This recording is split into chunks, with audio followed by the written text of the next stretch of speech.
Le Mali écrase les États-Unis. Imaginez un pays en voie de développement, un pays qui ne se laisse plus dicter les règles par l'Occident. Le Mali se lève, fixe le géant américain dans les yeux et dit « c'est moi qui fixe les conditions ». Vous avez bien entendu, pas l'inverse, et ce sont les États-Unis, la superpuissance, obligée de reculer, de modifier leur propre politique.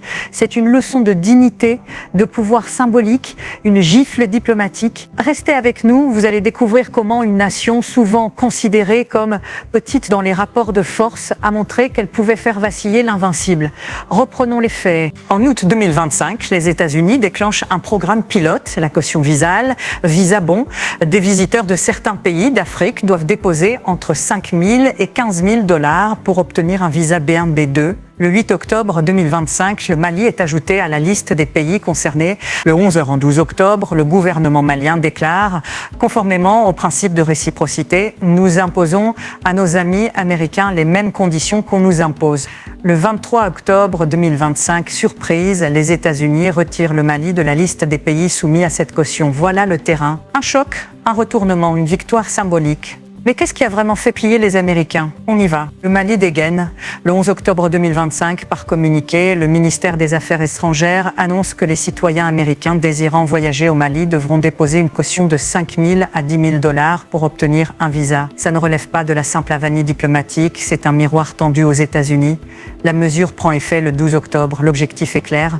Vous nous traitez ainsi. Désormais, c'est nous qui fixons la règle. Quelques jours plus tard, Washington opère un retrait discret du Mali de sa liste, annonçant que le Mali ne figure plus parmi les États soumis à la caution. Un recul, le message est limpide, la superpuissance ne peut pas imposer indéfiniment sans réaction. Ce n'est pas simplement une question de visa, c'est un symbole qui pourrait bousculer des rapports bien plus larges. À Bamako, des sourires contenus, de la fierté affichée.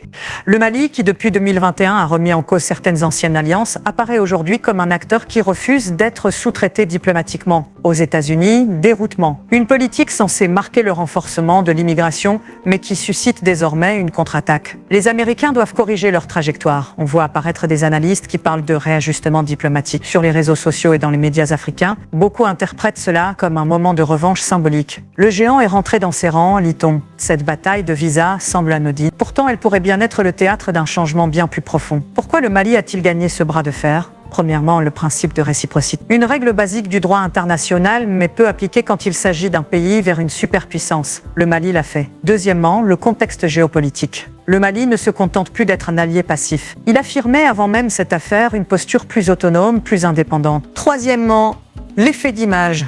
Lorsqu'un pays moins riche fait plier un pays riche et puissant, le symbole est lourd. Le Mali envoie « Nous n'accepterons plus des règles imposées sans débat ». Chiffre, moins de 3 000 visas non-immigrants US délivrés chaque année au Mali selon les données citées. Cela montre que l'enjeu réel n'était pas tant l'immigration massive, mais le rapport de force. Et qu'est-ce que cette affaire annonce? Peut-être un réveil diplomatique en Afrique. Nous pouvons exiger, nous pouvons compter, mais ce ne sera pas sans conséquences. Car quand on remet en cause l'hégémonie, la riposte ne se fait pas attendre. Le 23 octobre 2025 restera dans les livres d'histoire diplomatique, le jour où le Mali a prouvé qu'on ne le traitait plus comme une variable d'ajustement.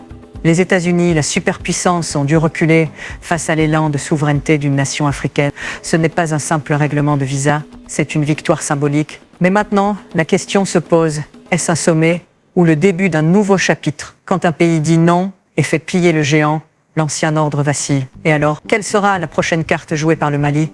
Quelle sera la réaction de Washington? Restez attentifs, le pari est lancé, c'était Monde Plus. L'actualité mondiale sans filtre. Abonne-toi pour plus de vidéos d'actualité.